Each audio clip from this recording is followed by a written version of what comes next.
Thanks so much, Ram and Jennifer. We are both we are very honored. It's very exciting. We are storytellers, and so what we thought we'll do is we'll tell the story of the story. Like how did I was working on a news investigation. Sandhya and I started collaborating on how to take it forward, and what were some of the experiences and conversations that we decided to document. And I hope we'll have time for enough discussion and interaction on what your own stories about food and rice and so on are. So I'll first explain a bit about what the investigation found. How did we decide to come to this book? What are the questions that we usually, what that come up around this book? And Sandhya will delve a bit more on what the creative process behind it's been like.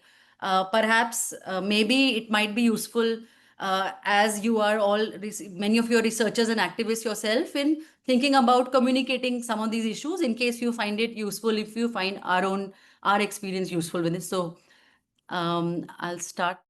So yeah, I am a journalist and a researcher, and I primarily focus on labor and social policy. And I've been a Jharkhand correspondent with the Hindu, and I've been reporting from the region for the last 10 to 15 years. So how I started working on this issue and how I came to the issue of food and agriculture was that I wanted to, as a reporter, look at it from the lens of, that India is it's among the top food producers of the world. It's a economy which the government takes pride on and so on. But why is there still hunger? And is that related to our social protection measures, and also trace this question of food and nutrition back to the question of power, to try and trace a certain money trail and accountability. The context, I've kept some broad facts here and so on, that some of you might be quite familiar with or might be less familiar to. So yeah, that despite being one of the top 5 global food producers, we have very worrying statistics and facts about very persistent undernutrition and anemia, which affects women and children. A lot of it is concentrated in this belt. Earlier it used to be called this Bimaru belt. Now that term is no longer used, but it's still somewhat more concentrated on this. And towards the east is where Jharkhand is, where I focused a lot of the reporting on, and even the Odisha part that I focused on, Sundargarh, is on the border of that. At the same time, the experts like Sainath have highlighted how, despite these issues and despite most of the population living in rural areas, these issues are barely discussed. And I think it also sometimes allows the government to go and sometimes unleash experiments on rural areas, that they want to tinker with something, they want to experiment on a food. I've written a fair bit on Aadhaar, even the biometric sort of technology experiment. It's often done in these rural areas where I feel that very little gets reported on what actually is going on, or what's the true effect of such programs, and how does it affect local food systems or local environment and people's lives. So yes, we've had high growth, but there are questions around the model of development. There are also questions around what is called the green revolution and its effect, and we see it around ourselves, often in the form of farmers' protests, in the form of even farmer suicides. Some facts about the green revolution, which you may already be familiar with, that it has, so it's often said that it led to an increase in our food availability, though some experts have pointed out that the per capita availability of rice remained the same. Wheat increased a fair bit, as we can see, the area under rice and wheat increased a significant bit, but the per capita availability of millets and pulses actually reduced. So in some way, the food diversity slowly with this green revolution process went down. And there were also some harmful effects of chemical pesticides and so on, which are ongoing and which we see all around us in the decline of the water table and how fertilizers affect the soils. One last thing that I'm pointing out to here is, this is a government study which recently, I think it's 2 years old, which is saying that when they have examined even the rice and wheat grade, and this is specifically for rice, that the actual nutrient content has gone down because the soil's minerals have got depleted. The nutrients which were to go into the plant themselves have got decreased. and depleted. So when I started looking at this question on what are the kind of policies we are, is the state looking at to address hunger and anemia, I was looking at these facts as well, that okay, in the backdrop of that question and the problem are these issues. And I looked at two particular groups during my investigation: wage workers in Delhi. So this image is from Azadpur Mandi, which is the largest wholesale mandi, one of the largest wholesale mandis, market yards in the country, where I looked at what could the workers afford, like who were doing this backbreaking work of actually carrying food. What do people get paid? How much nutrition can they afford? And I also looked at subsistence farmers. So for this talk, I'll concentrate on this second part. Why I mention this is because this is where I tie it back to social protection and other causes, that to what extent do these also lead to hunger and undernutrition if people are not well paid, cannot get a minimum wage, how are farmers treated, and so on. I don't know how many of you are familiar with the question of what is rice fortification. So it's a process in which of creating somewhat an artificial grain. What companies or what manufacturers can do is they take rice powder, they mix that powder with a bit of vitamin B, folic acid, and iron, and they come and then they pass that rice powder along with those artificial nutrients through an extrusion machine, which is something like a pasta machine, and it makes somewhat an artificial grain. And the whole idea was that we will mix that artificial grain into other ration rice, what is supplied through the rice public distribution system. And then this will help address hunger and malnutrition and anemia in the country, because the poor who use the ration food and the ration grains will be eating this artificial grain as well, which is through this industrial process enhanced by with nutrients. So these were the questions, the larger questions I looked at within that food fortification policy. Is it really doing what it's saying it's doing? How does it affect certain vulnerable populations? What does it mean? What is it doing to the traditional diets of certain regions? What will it further do to the climate? And is it really respectful of local food systems and indigenous knowledge about it? These are just briefly some of my own challenges at that time. I had a very small baby. I think she was less than a year. I felt there was not a lot of work done already in reporting and research in this. I felt the topic can become a little boring and technical. So how will one communicate it well, and how will one present it? So that's where Sandhya came in, thankfully. Thank heavens that that's an illustration by Sandhya and Anirudh. That was one of the first drawings she made. That we put these two sides of the puzzle together. That on one hand, on the right is this Adivasi woman. It's based on an actual person's. I think you took a photograph and you painted Yeah. based on that. That that in her hands, those yellow, this thing, those are the mahua. That's the mahua fruit. Maybe there are some eggs, there are millets. On one hand, that natural diet is there. On the other hand, we made this corporate sort of person, this Western idea of the expert who's saying, no, no, eat this. This is like this micronutrient, you macronutrient. You're sort of going into the chemistry of it and splitting hair in a way that, eat this particular nutrient and it'll fix your problem. So this is how we started thinking visually about this issue. A bit about the public distribution system itself, for those who are not familiar, it's one of the largest such schemes in the world. Under the National Food Security Act of 2013, the government supplies subsidized grains to around two-thirds of India's population that is poor. That's almost 80 crore people. And the amount of grains is also very massive. It's 600 lakh metric tons of grains. 300 of what is supplied is rice, 300 lakh metric tons. So based on the region you are in, so if you're in Rajasthan, which is where I'm from, you get gehu or wheat in your ration. And if you're in Odisha and so on, you get rice in your rations. So government said that we will make this grain, or we'll buy this grain, and we will start putting this fortified grain into the ration grain, and it will be given in these kind of gunny bags. And as you can see, it has certain warnings on it. It is saying it is fortified with so and so. It's also saying who are the people who shouldn't eat it, where it's saying people with sickle cell anemia and thalassemia should not eat it. It's another matter that it's in English. This bag is going to villages, to rural areas. People will not actually be able to read this. Most people in rural India don't read English, at least in that region that I showed. And also, this rice is supplied as loose grains.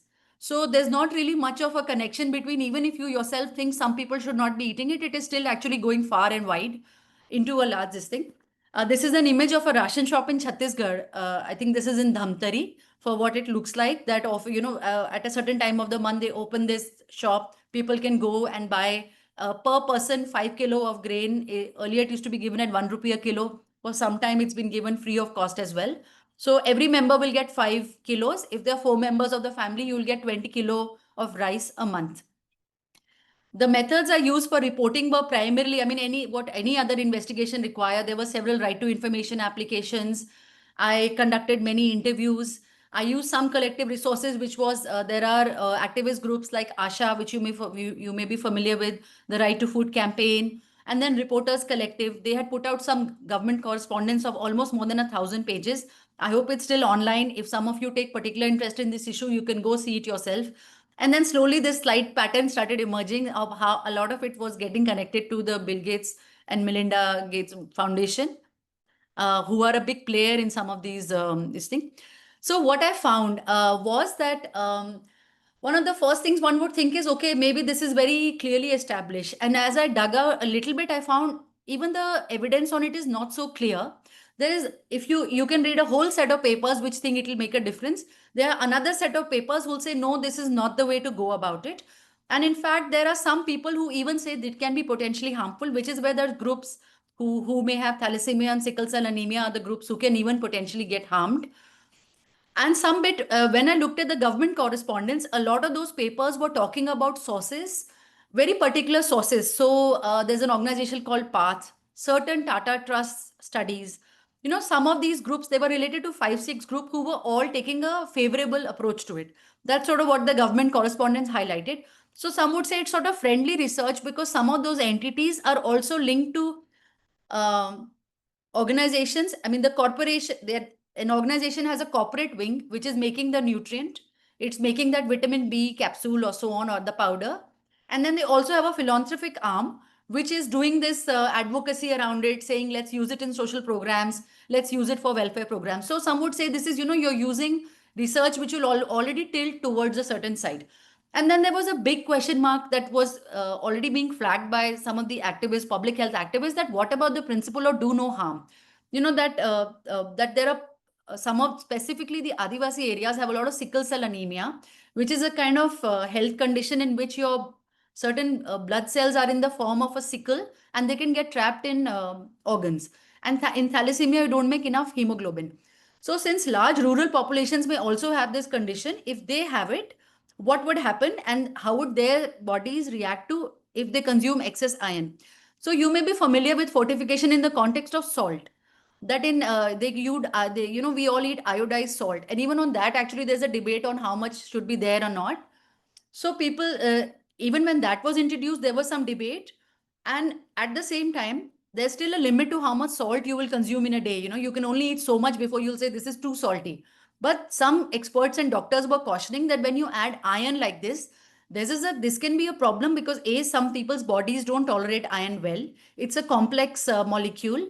It doesn't get tolerated by their body. It doesn't get absorbed by their body that easily. You can consume excess iron because India already has an iron supplementation program. And you are also consuming iron, maybe say you eat spinach. So there can be a slight overdosing of iron in certain individuals, which may not go well. This is a small this thing, and if you'll have these slides, you can go back to it later. This was one of the things. I'm just giving an example. There were several such things. So in several of the government correspondence, when they're advocating it, they're going on saying that, WHO says this will reduce iron deficiency by 34%. It will lead to GDP gains of 50,000, almost 50,000 crore. But when you look at the actual language, if you go to the original study in WHO, it's a Cochrane review. It's a summary of several medical studies, which is saying it will probably, as you can see in the second line, the word is probably, it can improve your iron status by reducing iron deficiency by that percentage. It may increase the concentration of hemoglobin. It may actually make no difference to anemia in the general population. It's literally saying it may not make a difference to anemia. Still, it's going to be, now it is already being supplied all over India as this silver bullet. Everybody must have it. The poor must have it. People who don't even know what they're eating in it must have it. And it's been done on a very large scale. So I started finding that at the same time it was being done where, you need, when you conduct a program like this, you need a lot of laboratories, you need a lot of technical infrastructure around it, which was just not there in the country. Some of the rural areas just don't have the laboratories, and you can't send it each time to a Delhi or a Tamil Nadu to get the nutrient level checked, to check the, the date and so on, expiry dates and all those kind of things are there. And also increasingly that the local communities were not so happy about it. As you can see, so on the left is natural rice, on the right is that fortified rice, which Ram was saying looks like an insect egg. So yeah, they are visually very distinct, and several of the communities were not accepting this, and they were saying this is not rice.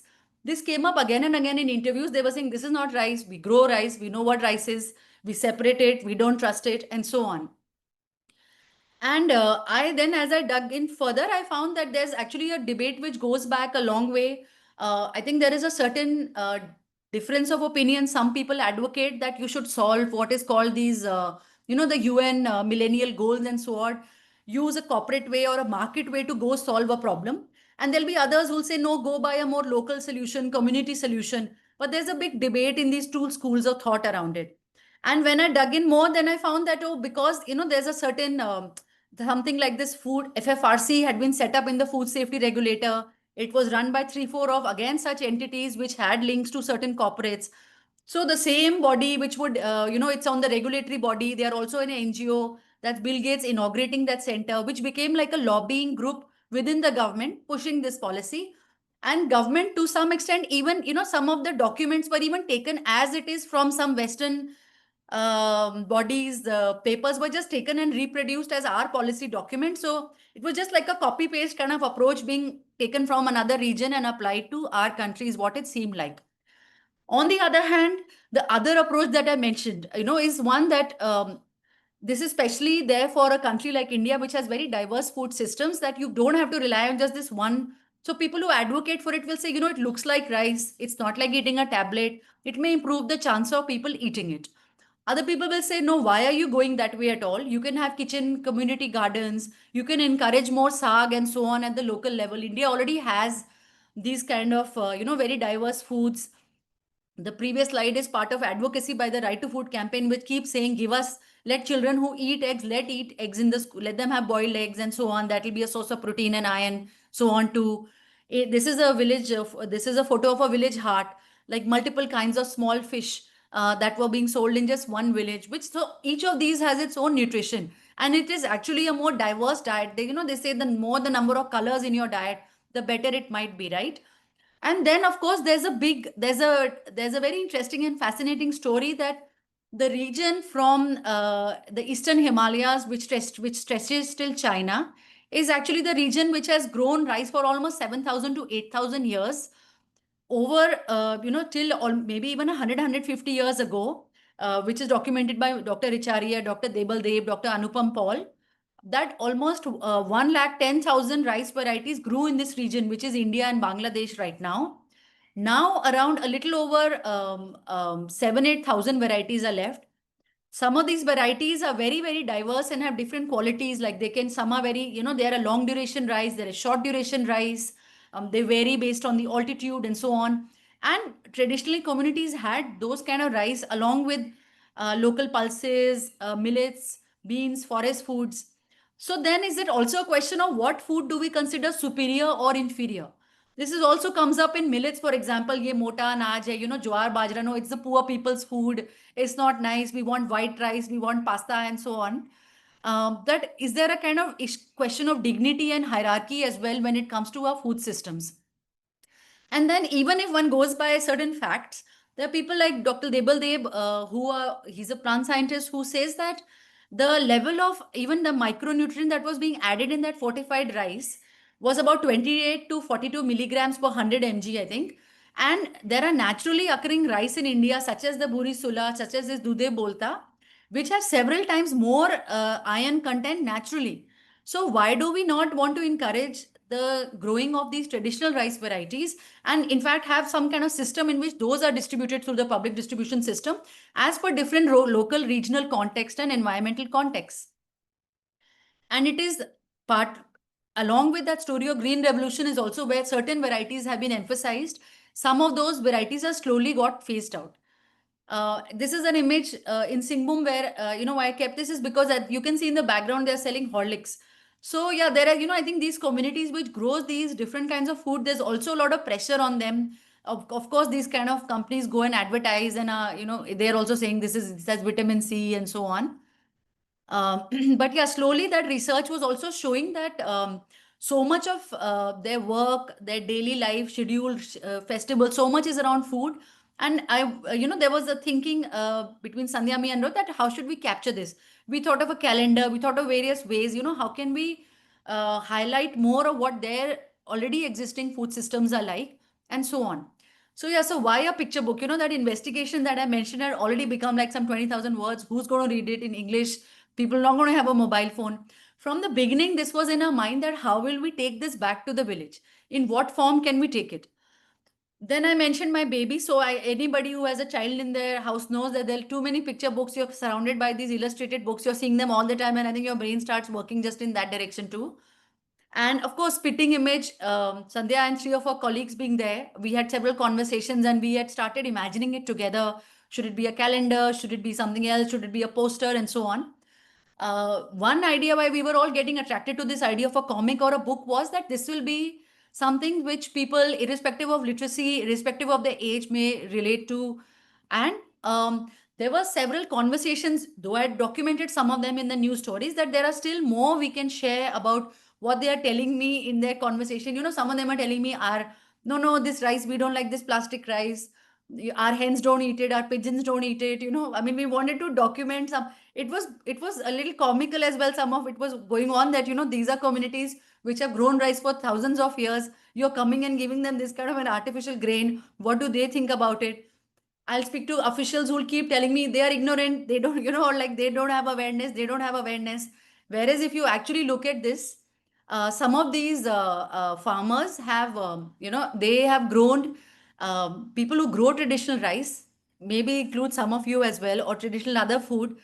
By their eyes, they can recognize different kinds of seed. Some of them can, let's just by looking at it, can say this is that variety. By looking at the color of a leaf or the color of a grain, people whom maybe in some circles are described as ignorant or don't know enough or don't have awareness will actually have very deep knowledge systems which we are not acknowledging or we are not understanding and we are in fact ignorant about.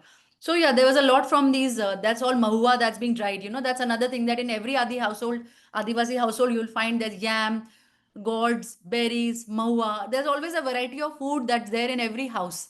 So first instead of the book, we tried these kind of posters, these 2-3 page posters. But then we realized that, like I'm having to do a lot of the explaining. And we wanted to have something which it's a tangible, it's a little book which when they have it, they can read for themselves, they can keep it with themselves. It makes, it makes them feel good about their own food, their system, their village as well. So that was the aim. That's how the book came about. And Sandhya will show you more pages from the book. And we set it around this fictitious village called Sohar in the region of Chota Nagpur, which covers both Jharkhand and Odisha and a certain part of Chhattisgarh as well, where there's a conversation going on between a granddaughter and her grandparents that about their food, what are the particular kinds of rice varieties they grow. The grandfather says, okay, I drink hadia, which is this rice beer they drink. So yeah, one of the questions, I mean, I was being told is that this is a dheki. The book depicts this tool. So somebody was asking me, why are you depicting a dheki? In the age of a thresher, why are we still talking of a dheki? It actually again goes back to this question of our food and nutrition, because a lot of what scientists and experts are even saying now are that how we process oil, how we process our grain is related to what's happening to our nutrition. We are now processing it in these large scale industrial systems which are already depleting and stripping the grains, sometimes of their bran layer, which is more nutritious. Sometimes the most nutritious part of that grain is fed to cows and buffaloes because we think it's not white or we think it's not nice enough on our tongue and so on. So just to even want to understand that that's another, and it's an alternative system which exists, and what was its own process and its own logic around that tool and so on. This is a page from the book that the grandparents and the child are discussing. We have so they call it doin and tan, which is the word they use in Jharkhand. The upper part is the tan and the lower part is the doin. That these are the varieties we grow there. And when I was in Odisha, this is what is so interesting that in Odisha they were calling their land. There was the Bahal land, the Berna land, the Guda land. So for if I was speaking to them about the fortified rice, And then I will also ask them what other rice you grow. They will tell me, yeah, I grow Saryaguda, Kanyaguda, Jugiguda, Budaguda. Any one of them would start telling me some 10 different kinds of varieties they were growing, which were also, this name is distinguished based on which part of the elevation, which part of the, was it plateau, was it a lower land where the water collected and so on. And they planted based on that. Like, will water be there for 60 days? Will water be there for 30 days? So, okay, between July and August, I'll plant this short crop, then I'll plant a longer crop. Then there's a question of, so have we already lost what was unique and distinct? I do think a fair bit of it is gone, but there's still a lot of efforts going on. Some small scale NGOs, some farmers themselves have gone back.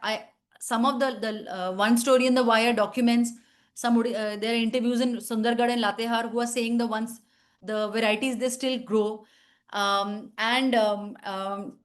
This is so what I found is that in some of the more Adivasi areas and plateau areas, maybe by default as well, that they were still growing some of these. And I'd spoken to Dr. Debal Deb as well, who said, yeah, by default, actually in some of the more remote areas, it is still continuing.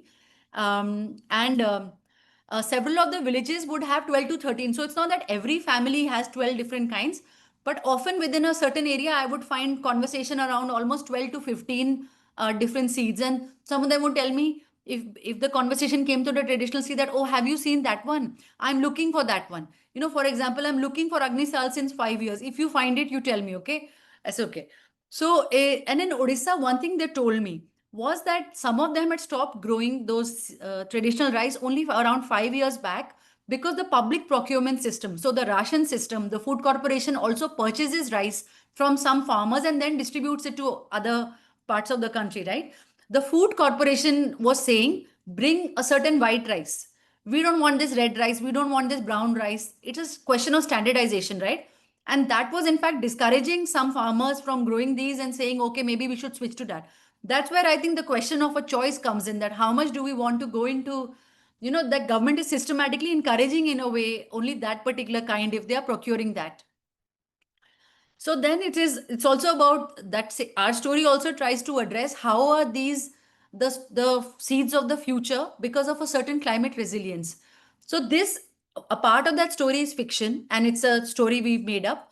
But towards the end, when we are talking of these qualities, these are facts. These are what I saw from journal papers by some of the plant scientists and all who've documented this. That there are certain varieties of rice that can literally elongate themselves, as because during floods they can survive droughts, they can survive even cyclones in salty water. And so, in a changing climate where we'll see more of climate extremes and weather fluctuations, is this not something we need to look at even more carefully and preserve, and in fact would ensure even better food security and nutrition? These are again some, you will be able to see more of these in the book, which we have. These are all factually documented from research by experts. Yeah, so then, at some place in the book, the family says, it's not just food, it's not just calories, it's about life. It's about our lives, and that this rice gives us life. ये हमारा जीवन है, स्रोत है. So they explain, the family, elders in the family explain that it is not just we who are eating this. The leaves and stalk also become food of the animals and the birds. The roots also nurture the earthworms in the soil. We use the paddy straw again to grow mushrooms. And that, in fact, factually, this is something they are not able to do with hybrid plants because they don't support mushrooms. So there's an entire ecosystem around some of these plants, and in a kind of mixed cropping, which has been the traditional way of cropping. Then I get this, that, is this book not too idealistic? You people are depicting this, something comes in, people resist it. What we did was we showed that a certain kind of actor representing maybe these new technologies comes in. People listened, accept it once, but they find, no, it's actually affecting our soil and our and our environment in a certain way, and the next time they resist it. So the on the right is the drawing of that resistance, and that, like a Gram Sabha saying no. But it's actually based on a real Gram Sabha that did happen in Latehar, which I had photographed some years ago. So I would say, that a lot of the dialogue and even things that are happening in that book, it's not that it's all completely fictitious. It's more that I think it's a question of what did we want to emphasize. I feel those strands exist, whether those strands of resistance, whether about, them coming together, collaborating, cooperating, supporting each other, solidarity. And it's a question of what strands do we want to emphasize for the future. That was in our mind. And then I also get asked that, does the newer generation prefer that we grow the hybrid? I felt like more than the old and the new. So on the left is Ignacia, who used the word that, she said, we have let go of our seeds to some extent. We are letting go of what is distinct.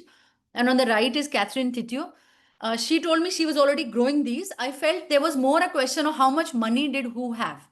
So some farmers who knew they don't want to get into, that will put them in a debt trap. They deliberately wanted to avoid some seeds, which they felt would need more chemical fertilizers and so on. The poorer farmers and the subsistence farmers were still sticking to some of these older varieties.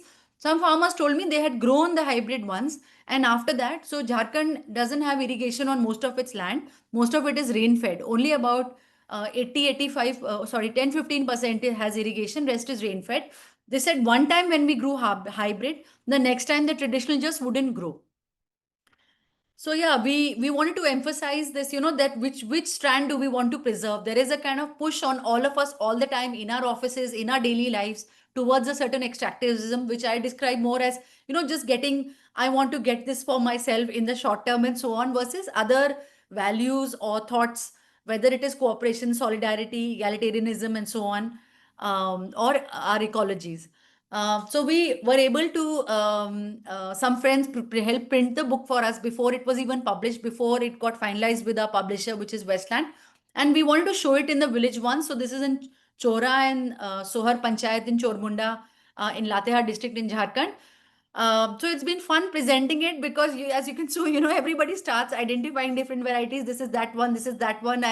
And this is, I feel like none of my articles or reportage have ever had this kind of an effect. So it's really fun to experience this.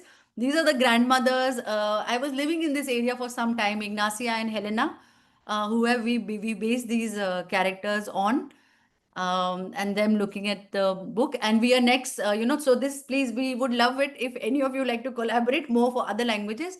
Hasda Savendra Shekhar, who's a Jharkhandi writer, was very kindly, he translated it into Hindi, and we are trying to get it into Hindi to take it more beyond. But specifically, like states which grow rice, rural areas which grow rice, we would love to take it in as many languages as possible.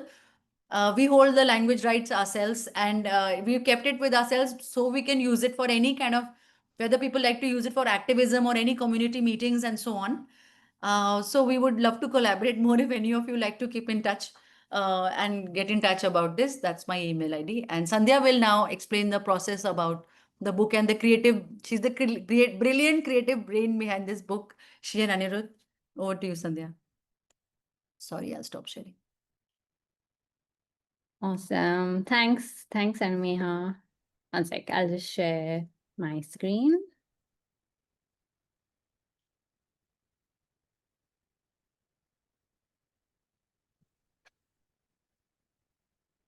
Hi everybody. So my name's Sandhya, and can everyone see? Yeah. Okay. So this is like Anmeha, and so basically I'm part of Spitting Image, which is a design collective and studio based in Bangalore, and there are 4 illustrators worked on this book. So I was the art director on the book, and I always loved Anmeha's writing. And I just really admire her reportage, and I was really excited to work with her on this. So yeah, so I'll just what I think I'm going to be talking a bit more about the artistic process and how we made the book. So a little bit about Spitting Image, so we enjoy working with researchers and try and bring design and storytelling with research in order to kind of create visual media that's accessible for more people, and that can communicate a topic which might be quite complex, but communicate that in an engaging way. And all of us are actually animators and musicians. So I think visual narratives and film is kind of our primary interest, and that's kind of what we bring to the table. This is just some of our previous work that we've also done with researchers. So For example, we've done a little bilingual book on the sea turtles of Oman, which is like half Arabic and half English. We have a interactive workbook for young lawyers. We have an animated film on partition and the women's experiences during partition. And we also do branding for film festivals. And so this was a film festival in Germany, which shows documentary films. So yeah, so that's a little bit about us. Um, so basically, as Anmeha said, the first kind of immersion that we had was actually post her reportage, which was for The Wire, and we had done these two illustrations, like she said. And I think for us, what we try and do is what we like is that visual art kind of it draws the eye. It can be used for different audiences across ages. It helps visual learning. So someone might not be that interested in reading a long thing or may not be able to read. So I think we try and bring that visual learning to the forefront as well, and also to use something like this as a communication tool, which is what Anumeha also said, that taking it and using it in the field or for different stakeholders who might be interested in using it. So, so the thing was, because we kind of came into the project after a lot of the reportage had been done, the visual research that we did was based on Anumeha's photographs. So Anumeha had like years of photographs, and really, I think quite, like very beautiful, and like there's a lot of detail in terms of the landscape that we could use to imagine the book. So yeah, so basically it's sort of using images and like having the imagined aspect sort of grounded in reality, where it's like, okay, we are not part of that immediate, we don't have that lived experience, but we can still use uh, the research that Anmeha has done to try and create the larger environment and still be true to the landscape and the people who are part of the story. So how we kind of did how we started the book was that we started with scripting.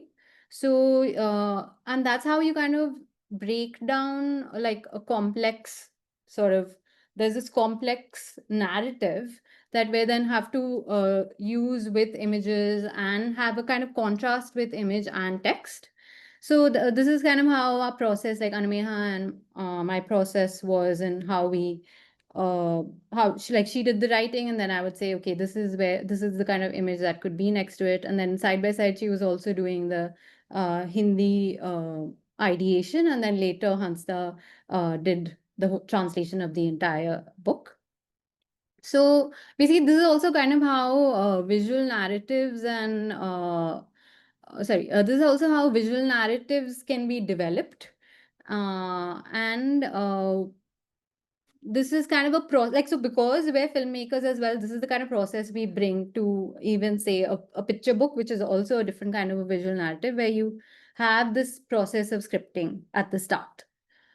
Then we kind of did like thumbnails and rough sketches, and basically this is like you would make the layout of the book. So so the thing is, it's design is also uses an iterative process.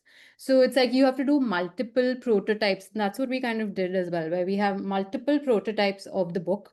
We did multiple drafts, and then did the layouts, thought of what would work with which kind of like which dialogue. And then it's also we had to figure out the aesthetic of the of the drawings. So we kind of started out with these rough sketches, and then we were also figuring out the palette. And I think the palette of the book is quite earthy. It's I think we tried to pick like the tones are very earthy and beautiful and inspired by nature.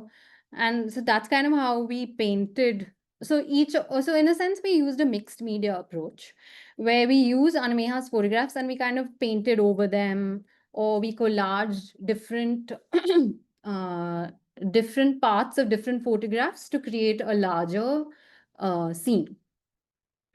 um, then the characters were based on so a lot of like a lot of conversations that Ameha said that she had were with the grannies of the village, and like they would they had a lot to say about each of these different topics. So we thought we'd use that kind of traditional format of a kid's book or a picture book. So I think there was also a bit of a back and forth about whether this is a kid's book or it's a picture book for kids and adults.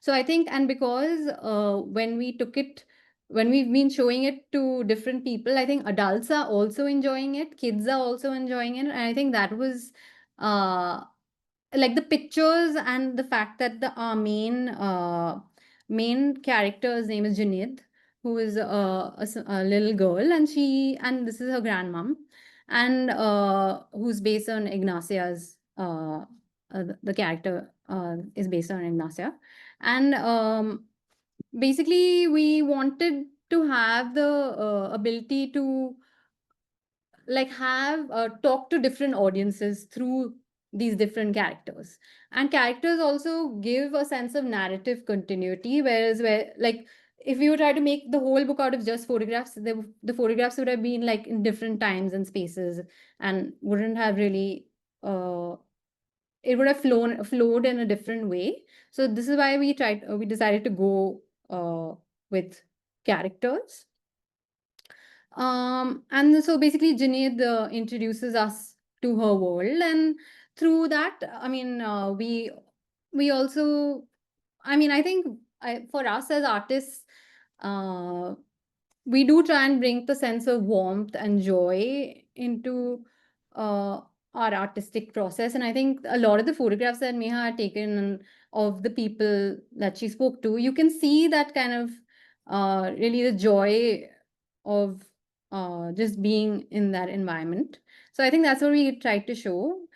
And I think there's also the aspect of like there's uh, these grains and the culture associated around it, trying to show that in in an artistic way, and also in the way that you're providing like there's dignity of labor, like you're kind of showing labor as part of the everyday. So I think that's what we were trying to go with. Then there's the Gainsman character, who's kind of like a representative of the prophet, and he's like, "Bam! Here's our, like here's this new fix that you can use, or here's this new powder, or here's this new pesticide." And so he's kind of like a representative of the profit and capitalism in some sense in our story. And also he clearly never listens to anybody, or there's no idea of consent or anything like that. Like he's just barreling through the story. And then also the idea of the rice as a character. And what was interesting is that actually this was the first draft that we had done of the rice, and in one of the illustrations. And we this when we sent it when Anmeha showed it in the village, they were like, "This doesn't look like rice at all. This is looking more like millet or something like that." And then I was like, "Oh damn!" So then I tried to redraw it again, and so that was also interesting in terms of how we got that feedback and incorporated it. And I think that's like design as a process. You always try and get that kind of feedback from the person who the story is about, or who like I think like design always has that thing where you have to redo or iterate over the process. And then trying to show the landscape, like Meha said, the Doin and the Tan. So you're having this kind of uh, like what they call like an undulating landscape, and just trying to show the beauty of the landscape as well, I think. And I think the thing with graphic narratives is also you can kind of jump between time and space in some sense, and that's allows you to almost like cut between different spaces. Um, this this spread, we were kind of trying to show how after Gainsman tries to introduce the different, like he's introduced a bunch of different fixes, and so after that the villagers are all uh, like they discuss what he has. So, Sandhya, I'll come in Yeah, here a bit. yeah, come please. You know what? So here too, what is very interesting is, you know, there are people picking the mahua. That food gathering is going on.